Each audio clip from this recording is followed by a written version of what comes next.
గ్యారెంటీని సమర్పిస్తున్న వారు తెలంగాణలో అతి తక్కువ ధరలలో మీరు కలలు కన్న ఇంటిని నిర్మిస్తున్న ఏకైక సంస్థ సన్షైన్ ఇన్ఫ్రా 9069069333.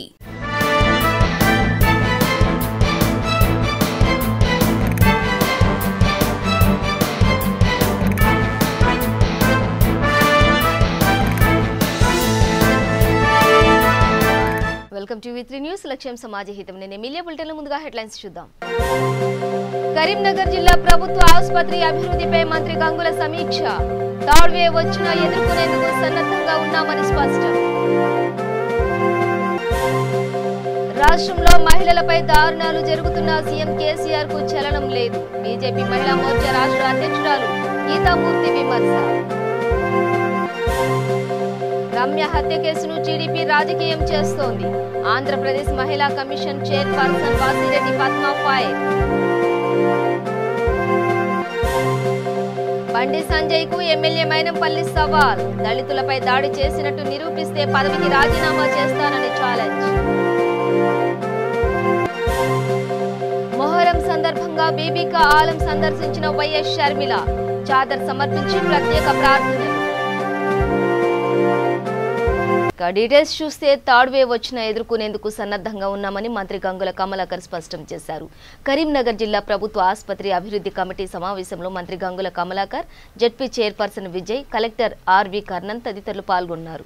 సమీక్ష అనంతరం మంత్రి గంగుల కమలాకర్ మీడియాతో మాట్లాడుతూ ఇప్పుడు మళ్లీ కరోనా థర్డ్ వేవ్ వచ్చినా ఎదుర్కొనేందుకు ప్రభుత్వ యంత్రాంగం సన్నద్ధంగా ఉందని అన్నారు. ప్రస్తుతం కరీంనగర్ జిల్లాలో కరోనా కేసులు అదుపులో ఉన్నాయని, కరీంనగర్ జిల్లా ఆసుపత్రిలో కేవలం 79 మంది కరోనా ఇన్పేషెంట్లు మాత్రమే ఉన్నారని మంత్రి గంగుల తెలిపారు. వర్షాకాలం సీజనల్ వ్యాధులు ప్రబలకుండా కావాల్సిన జాగ్రత్తలు తీసుకుంటున్నామని ఆయన వివరించారు. కరీంనగర్ జిల్లాలో రోగుల కోసం ఇవాళ అత్యాధునిక సిటీ స్కానింగ్ యంత్రాన్ని ప్రారంభించామన్నారు.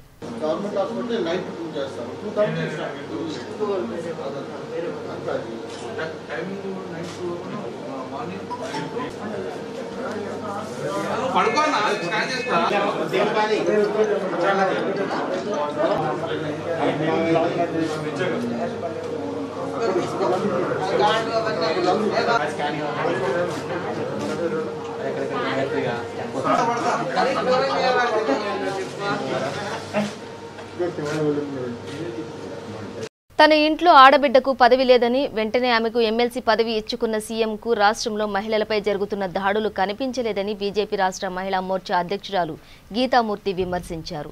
రంగారెడ్డి జిల్లా మహిళా మోర్చా ఆధ్వర్యంలో నిర్వహించిన మహిళా కార్యకర్తల సమావేశానికి ఆమె ముఖ్య అతిథిగా హాజరయ్యారు.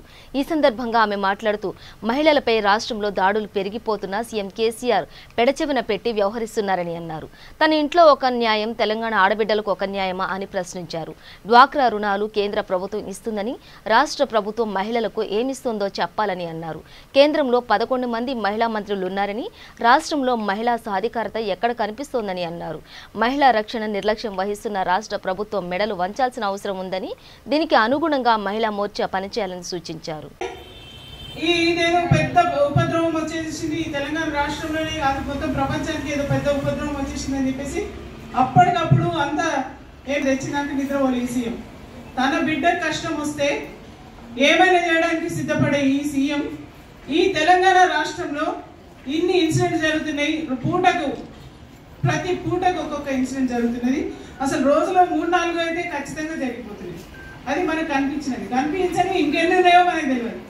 మనం చేసిన కార్యక్రమంలో సగం ధర్నాలు, నిరసనలు అట్లాంటివి ఏమి ఏదైనా మంచి కోసం చేసినవి ఒక 2-3 కనిపిస్తున్నాయి. దాంట్లో ధర్నాల కోసము, నిరసనల కోసము మనం బీజేపీని గెలిస్తే మనం గెలిచినట్టే మనం దానికోసమే ఇప్పుడు చేసిన ప్రోగ్రామ్స్ డివిజన్ వాళ్ళందరూ కూడా ఇన్స్పైర్ ఎంత చేసినా ఏం రాదు. మనకు ఓట్లు రావాలి, జనాలలో బీజేపీకి పేరు రావాలి. అది మనం ఇంకా 2 ఏళ్ళు మన ఎలక్షన్ టైం ఉంది అన్నట్లు మనం పనిచేస్తూ పోతే మనం న్యాయం చేయగలిగిన వాళ్ళు అవుతాం. డివిజన్స్ లో మంత్లీ ఒక ప్రోగ్రామ్ అయ్యేటట్లు కంపల్సరీగా అది ఒకటి మేము తీర్మానించుకున్నాం. అది చేస్తాం అక్క మొత్తం ఆల్ డివిజన్స్ లో. రాజనీస్పై దాడి జరిగింది. ఎమ్మెల్యే మన జిల్లా ఆఫీస్ కార్యాలయం ముందర మేము ఆ దాడిని ఖండిస్తూ ఒక ప్రోగ్రాం చేసాము. బీటెక్ విద్యార్థిని రమ్య హత్య కేసును టీడీపీ రాజకీయం చేస్తోందని ఆంధ్రప్రదేశ్ మహిళా కమిషన్ చైర్పర్సన్ వాసిరెడ్డి పద్మ విమర్శించారు.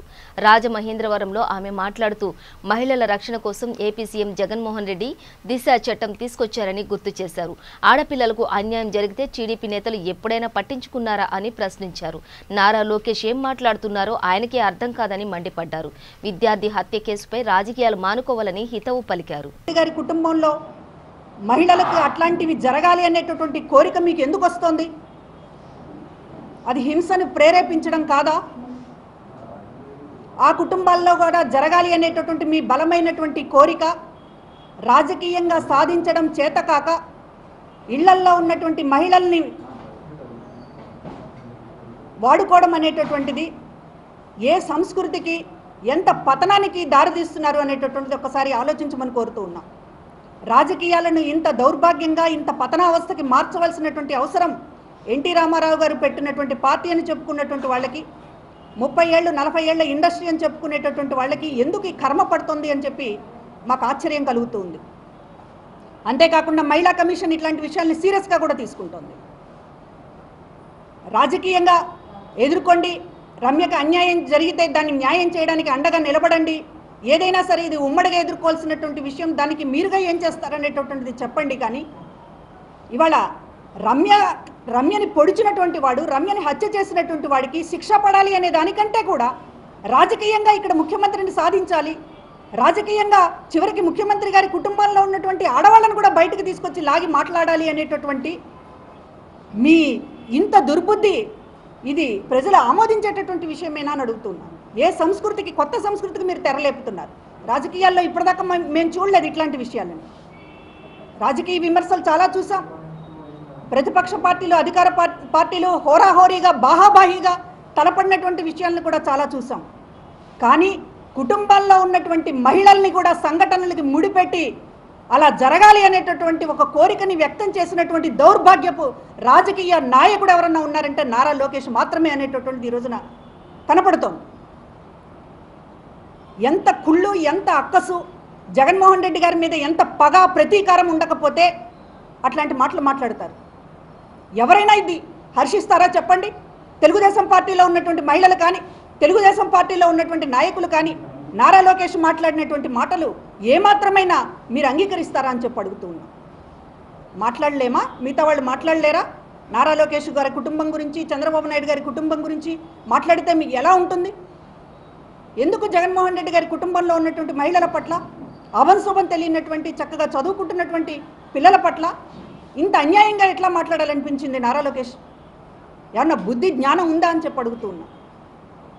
మహిళలకు సంబంధించినటువంటి విషయాలలో ఇంత దిగజారి వ్యవహరిస్తే మహిళా కమిషన్ చూస్తూ ఊరుకోదు అనేటటువంటిది కూడా స్పష్టం చేస్తూ ఉన్నాం. దీన్ని చాలా సీరియస్గానే పరిగణిస్తున్నాం. రాజకీయాలను దిగజార్చే క్రమంలో, రాజకీయాలని ప్రతీకారంగా మార్చినటువంటి క్రమంలో చివరికి అది కుటుంబాల్లో ఉన్నటువంటి మహిళల్ని కూడా బయటికి లాగాలి, వాళ్ళపైన కూడా కాస్త బురద పూయాలి అనేటటువంటి ఈ యావగింపు రాజకీయాలని ప్రజలు నిలదీయాల్సినటువంటి అవసరం కూడా ఉంది. మీరు ఎక్కడైనా చావండి, మీరు ఎక్కడైనా రాజకీయాలు చేసుకోండి, మీరు ఎట్లయినా తిట్లు తిట్టుకోండి, ఇళ్లల్లో ఉన్న ఆడవాళ్ళ గురించి ఏంటయ్యా మీ రాజకీయం? ఇదే మీరు నేర్చుకున్నటువంటి సంస్కృతి. 3 శాఖలకి మంత్రిగా వెలగబెట్టానంటాడు నారా లోకేష్. బీజేపీ తెలంగాణ చీఫ్ బండి సంజయ్ వ్యవహారం త్వరలోని ఆధారాలతో బయటపెడతానని మల్కాజ్గిరి ఎమ్మెల్యే మైనంపల్లి హనుమంతరావు చెప్పారు. ఆయన హైదరాబాద్లో మీడియాతో మాట్లాడారు. బీజేపీ నేతల ఫిర్యాదు మేరకు మైనంపల్లి హనుమంతరావుపై పోలీసులు కేసు నమోదు చేశారని, దళితులపై దాడి చేశారని కూడా ఆయనపై కేసు నమోదైందని మైనంపల్లి చెప్పారు. ఎంపీ పదవి నుండి బండి సంజయ్ను దింపే వరకు తాను వెంటపడతానని తెలిపారు. దళితులపై దాడి అని తనపై తప్పుడు ప్రచారం చేశారని ఆయన చెప్పారు. ఆ ఘటన జరిగిన సమయంలో తాను ఇంట్లో కూడా లేనని ఆయన చెప్పారు. తాను ఇంట్లో ఉన్నట్టుగా నిరూపిస్తే ఎమ్మెల్యే పదవికి రాజీనామా చేస్తానని ఆయన ప్రకటించారు. బండి సంజయ్ ఏం చేస్తున్నాడో అన్ని ఆధారాలతో సహా త్వరలోనే నిరూపిస్తారని స్పష్టం చేశారు. కాగా స్వాతంత్ర దినోత్సవం రోజున టీఆర్ఎస్, బీజేపీ వర్గాల మధ్య ఘర్షణ చోటు చేసుకుంది. ఆ తర్వాత ఈ 2 పార్టీల మధ్య వరుసగా ఘర్షణలు చోటు చేసుకున్నాయి. ఈ విషయమై బీజేపీ చీఫ్ బండి సంజయ్, మైనంపల్లి హనుమంతరావు మధ్య మాటల యుద్ధం కొనసాగుతోంది. వాస్తవమా కాదు? ఎట్లా పడితే అట్లా మాట్లాడతారు. నోరు ఉందని చెప్పి ఎట్లా పడితే అట్లా మాట్లాడి చెత్త పని చేసి కూడా ఒక్కటి లేడు. మాటలు చెప్తున్నారు. మల్కాజిగిరి కాన్స్టిట్యూన్స్ లో బ్రహ్మాండంగా పనిచేసిన, మెదక్లో బ్రహ్మాండంగా పనిచేసిన, రామాయంపేటలో బ్రహ్మాండంగా పనిచేసిన. నాకేంటండి ఇటువంటి దానికి భయపడితే నేను రాజకీయం పని చేయకపోతుంది కదా. అసలు ఈ వివాదంలో ఇలా దళితులకు చేసిన కార్యక్రమాలు దళిత సోదరులకు కదిలొస్తారు అన్ని జిల్లాలు. ఇది కూడా 100% నేను గ్యారంటీ ఇస్తున్నా, కదిలొస్తారు. నిన్నటి నుంచే ఫోన్లు చేస్తున్నారు, అన్నా వచ్చి మేము మొత్తం నిరార దీక్ష చేస్తామంటే అయ్యిందేముంది. ఏదైనా న్యాయపరంగా పోతారు, అన్ని ఉన్నాయి, అన్ని చూసుకుంటారు, అంత సీన్ లేదు, ఏం ఫరక్ పడదు. దేనికని నేను అయినా భయపడటమే కాదు కదా. ఇట్లా పాల్స్ పెడితే భయపడితే రాజకీయం పని చేసుకుని ఇంట్లో పడుకుంటాను. నేను అపోజిషన్ లో పని చేసిన కదా, టీడీపీ జిల్లా ప్రెసిడెంట్ చేసిన నేను. ఆ టైంలో గవర్నమెంట్ ఉందా టీడీపీది? ఆయన ఎందుకు ఇదో ఇడవలే నేను. తెలంగాణ సెంటిమెంట్ ఉన్నప్పటికీ టీడీపీని ఎందుకు వద్దలే అంటే, ఏదేమైనప్పటికీ టీడీపీలో చంద్రబాబు నాయుడు ఆ రోజు నాకు ఎమ్మెల్యే టికెట్ ఇచ్చాడు. కష్టకాలంలో పార్టీని ఉన్నప్పుడు ఇడిచే పద్ధతి హనుమంతరావుది కాదు కాబట్టి తెలంగాణ ఉద్యమం టైంలో కూడా న్యాయంగా న్యాయ పోరాటం చేసిన తెలుగుదేశం పార్టీలనే ఉన్నా. చంద్రబాబు నాయుడు గారే మల్కాజ్గిరి టికెట్ ఇస్తా అని 1 year 1.5 year ముందు చెప్పి పరిస్థితులు బట్టి, ఆయన పరిస్థితులు ఏమంటే ఎందుకు అనలే, నేను ఉట్టిగా మాట్లాడలేను కదా, ఇవ్వలేదు, నన్ను పొడగొట్టుకుంది అంతేగాని నేను ఎప్పుడు కూడా న్యాయం వైపే ఉంటా. మైనంపల్లి అనేటోడు భయపడే వ్యక్తి కాదు. ఇది ఫర్ కన్ఫామ్ నేను మిస్టర్ సంజయ్ గారికి చెప్తున్నా. ఎందుకంటే మీరు చాలా డీసెంట్ గా మాట్లాడుతున్నారు ఈ మధ్యన. మీరు డీసెంట్ గా మాట్లాడతాడు, ఇండీసెంట్ గా మాట్లాడే మైనంపల్లి కాదు. నువ్వు మళ్ళీ అదే విధంగా మాట్లాడు, మళ్ళీ మైనంపల్లి అదే విధంగా మాట్లాడతాడు.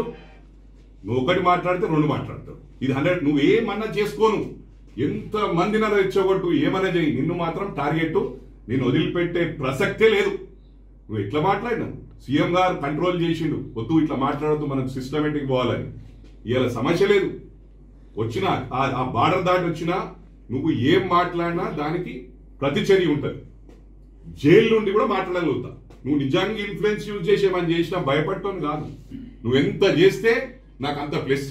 హనుమంతరావు అనేటోడు జనికెట్టోడు కాదని చెప్పి మరోసారి మిస్టర్ బండి సంజయ్ చెప్తున్నా. ఎందుకంటే డీసెంట్ గా మాట్లాడుతున్నా నేను. నువ్వు ఇండీసెంట్ గా మాట్లాడి చూడు, నేను మాట్లాడకపోతే అడుగు, నీకన్నా ఎక్కువ మాట్లాడతాను. ఆయన ఎందుకు చూపించిన అంటే ఎగ్జాంపుల్, ఫర్ ఇన్స్టెన్స్ అంటే మైనంపల్లి ఇట్లా కూడా ఉండగలుగుతాడని చూపించిన. Going to deep waters asking for troubles అని అర్థమైందా? అంటే నా అంతలు నేను పోయి ప్రాబ్లమ్స్ కొని తెచ్చుకుంటాను. ప్రాబ్లమ్స్ కొని తెచ్చుకుంటాను వేరే వాళ్ళు అనుకుంటున్నారు. నేను I'm ready to face any consequences. నేను ఇంతకుముందు కూడా చెప్పిన, dedication, determination, devotion ultimately leads to success. అంటే హార్డ్ వర్క్ కావాలి. బండి సంజయ్ ఏంటంటే షార్ట్ కట్ల నిన్న ఒక మీడియాలో కూడా యూట్యూబ్ ఛానల్లో చూపించారు. ఈయన ఎప్పుడు ఎక్కడన్నా హైలైట్ కావాలి, ఎలక్షన్స్ ఉన్నాయంటే ఏదైనా జిమిక్స్ ప్లే చేసి కమ్యూనల్ రైట్స్ అనేది ఇచ్చి మైలేజ్ తీసుకోవడానికి చూస్తాడు. ఇవన్నీ ఒక్కసారి పనిచేస్తాయి, 2 సార్లు పనిచేస్తాయి, 3 సార్లు పనిచేస్తాయి. కానీ at last dedication, determination, devotion ultimately leads to success. ఇంకొకటి చెప్పదలుచుకున్నా, ట్విట్టర్ నెవర్ విన్స్. ట్విట్టర్ అంటే ఇప్పుడు నా ప్లేస్ ఇంకొకరు ఉండరు అనుకో, అరే అట్రాసిటీ పెట్టించేసారు నా మీద, అమ్మో ఇదెందుకు అని దడుచుకుంటాను కాదు నేను. Quitter never wins, winner never quits. నేను ఎప్పుడు గెలుస్తానే పోతా. Target, I am capable of making parallel lines meet. That is Mainapalli Hanumantarao. For kind information. ప్రజలందరికీ కూడా విజ్ఞప్తి చేస్తా ఉన్నా, మీరు నా గురించి ఎవ్వరు కూడా బాధపడే అవసరం లేదు. Hanumantha Rao is capable. నాది నేను ప్రొటెక్ట్ చేసుకునే కెపాసిటీ ఉంది, నాది నేను ఫేస్ చేసే కెపాసిటీ ఉంది. మా ఇంట్లో కూడా నా మీద డిపెండ్ అయ్యే విధంగా ఇక్కడ కూడా లేదు, అన్ని పర్ఫెక్ట్ ఉన్నాయి. వైఎస్ఆర్టీపీ అధ్యక్షురాలు వైఎస్ షర్మిల హైదరాబాద్ పాతబస్తీ ప్రాంతంలో ఈ రోజు పర్యటించారు. రేపు మొహరం సందర్భంగా పాతబస్తీ డబీర్పూర్లో ఉన్న బీబీకా ఆలంను ఆమె సందర్శించి ప్రత్యేక ప్రార్థనలు చేశారు. ముస్లిం సోదరులు సోదరిమణులతో కలిసి చాదర్ సమర్పించారు. ఇమాం హజరత్ హుస్సేన్ ప్రజల హక్కుల కోసం పోరాడానని, అదేవిధంగా తెలంగాణలో హక్కుల కోసం పోరాడతామని చెప్పారు.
విశాఖపట్నం జిల్లా నక్కపల్లి తహసీల్దార్ కార్యాలయం వద్ద తీవ్ర ఉద్రిక్తత పరిస్థితి నెలకొంది. వైసీపీ నేతల అక్రమ భూ రిజిస్ట్రేషన్లు రద్దు చేయాలంటూ సీతాపాలెం పెదదొడ్డిగాలు రైతుల ధర్నాకు దిగారు. రాష్ట్ర రహదారుల అభివృద్ధి సంస్థ చైర్మన్ కనుమూరి సుబ్బరాజు, డైరెక్టర్గా ఉన్న సంస్థ 11 మంది బినామీ రైతులతో 147 ఎకరాలు జీపీ రిజిస్ట్రేషన్ చేయించుకున్న ఉదంతాన్ని మీడియా ద్వారా వెలుగులోకి తీసుకొచ్చిన సంగతి విదితమే.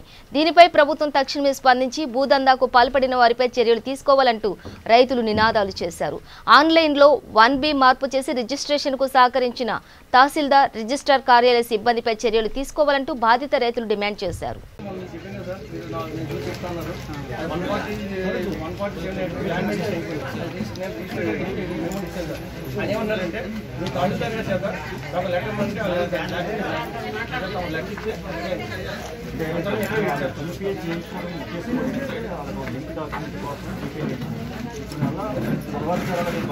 వాళ్ళు మళ్ళీ వేరే వాళ్ళకి ట్రాన్సాక్షన్ చేసుకుంటూ కూడా ఆ జీపీలో పోలీసు వచ్చేది. మళ్ళీ అలా జరిగిందంటే మళ్ళీ నేను 100 వేలకు పట్టాలి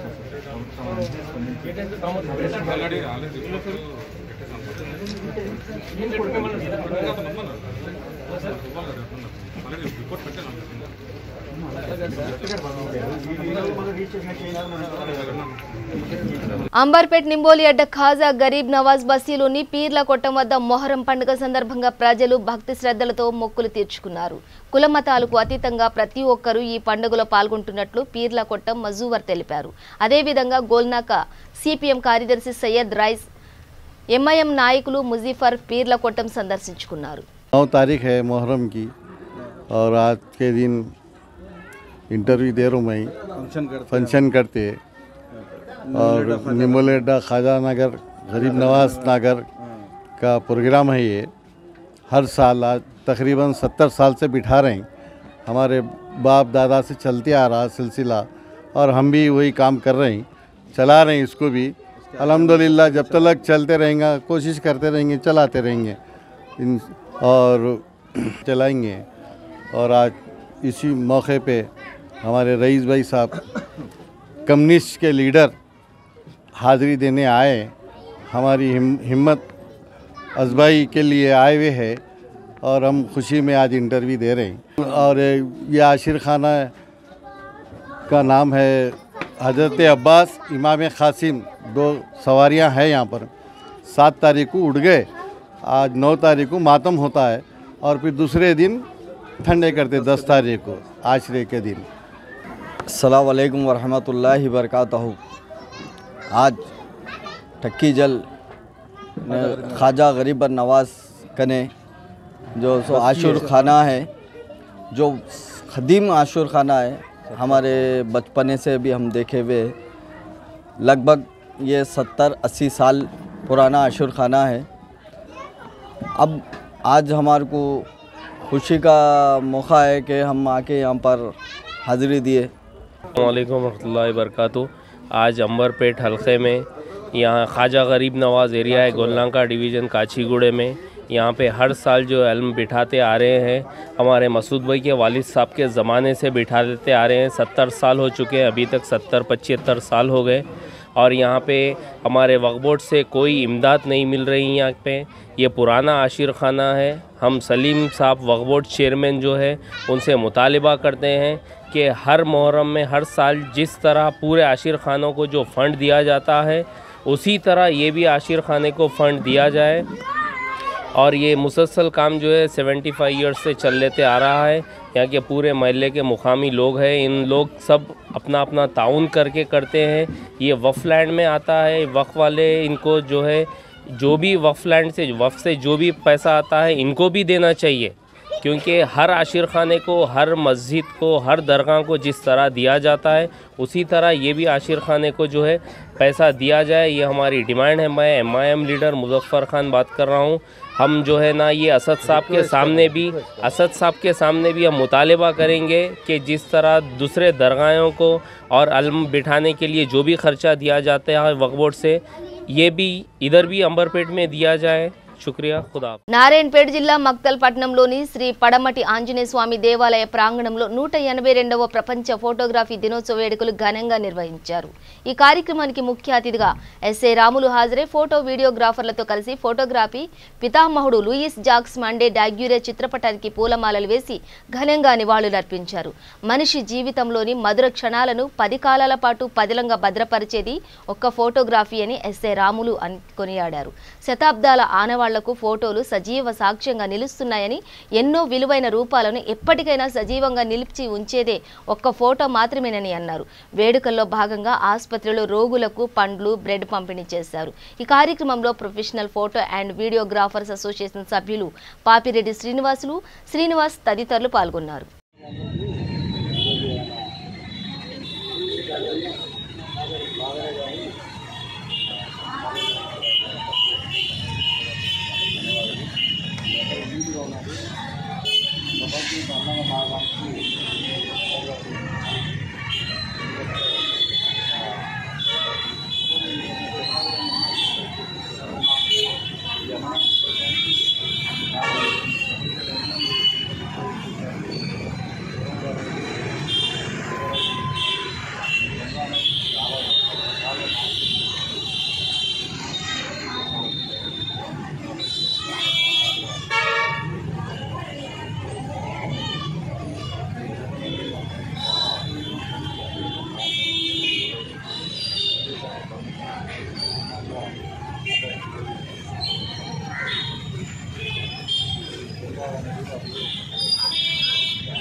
చిత్తూరు జిల్లా సోమల మండలం బోనమంద గ్రామంలో ఓ రైతు బొప్పాయి తోటలో హై వోల్టేజ్ తీగలు తగిలి గురైన ఏనుగు అక్కడికక్కడే మృతి చెందింది। గత నెల రోజులుగా 3 ఏనుగుల గుంపు బోధనమందం తిష్టవేశాయి। నిత్యం పొలాల్లో సంచరిస్తూ రైతులకు తీవ్ర నష్టం కలిగించాయి। ఎన్నిసార్లు రైతులు అధికారులకు సమాచారం ఇచ్చినా అధికారులు మాత్రం పట్టించుకోలేదని రైతులు వాపోయారు। అటవీ శాఖ అధికారుల నిర్లక్ష్యంతోనే విద్యుతఘాతానికి గురై ఏనుగు మృతి చెందిందని గ్రామస్తులు ఆవేదన వ్యక్తం చేస్తున్నారు। నష్టపరిహారం అంటే ఏం లేదు, మాకు నష్టపరిహారం ఏమీ లేదు। ఇంతకుముందు 2-3 సార్లు ప్రతిరోజు వస్తున్నాయి, డ్యామేజ్ చేస్తున్నాయి, సార్ వాళ్ళు వచ్చి ఫోటోలు పట్టి తీస్తున్నారు। మాకేం నష్టపరిహారం ఇంకేం ₹1 ఇంకా ఏమి ఎవరు ఇవ్వలేదు। అంత బోర్ కడ ఫిల్టర్లు సార్కి చెప్పాము, లైన్ మ్యాన్ సార్ అర్జీ ఏం లేదు, చెప్పినాం సార్కి మరి ఫోన్ వాలిపోయింది, లైన్ డౌన్ అయిపోయింది సార్ చూడండి అని చెప్పి, సార్ వాళ్ళు కూడా వానలు పడుతున్నాయి కదా, వానలు తగ్గిపోయి అప్పుడు స్టే చేసి మీరు టైట్ ఇచ్చేస్తామని చెప్పినారు। ఇంకా వానలు కూడా నిలిచి 4-5 రోజులు అవుతుంది, సార్ వాళ్ళు కూడా చెప్తున్నారు ఈడ్ చేస్తాము అంతలోపే ఈ మాదిరి జరిగింది సార్। మాది బులెటిన్ ముగించే ముందు హెడ్లైన్స్ మరోసారి। కరీంనగర్ జిల్లా ప్రభుత్వ ఆసుపత్రి అభివృద్ధిపై మంత్రి గంగుల సమీక్ష, థర్డ్ వేవ్ వచ్చినా ఎదుర్కొనేందుకు సన్నద్ధంగా ఉన్నామని స్పష్టం। రాష్ట్రంలో మహిళలపై దారుణాలు జరుగుతున్న సీఎం కేసీఆర్ కు చలనం లేదు, బీజేపీ మహిళా మోర్చా రాష్ట్ర అధ్యక్షురాలు గీతామూర్తి విమర్శ। రమ్య హత్య కేసును టీడీపీ రాజకీయం చేస్తోంది, ఆంధ్రప్రదేశ్ మహిళా commission chairperson Vasireddy Padma fire. Bandi Sanjay కు ఎమ్మెల్యే మైనంపల్లి సవాల్, దళితులపై దాడి చేసినట్టు నిరూపిస్తే పదవికి రాజీనామా చేస్తానని ఛాలెంజ్। మొహరం సందర్భంగా బీబీకా ఆలం సందర్శించిన వైఎస్ షర్మిల, చాదర్ సమర్పించి ప్రత్యేక ప్రార్థనలు। ఇవే బులెటిన్ విశేషాలు। మరింత సమాచారం కోసం చూస్తూనే ఉండండి V3 న్యూస్, లక్ష్యం సమాజహితం।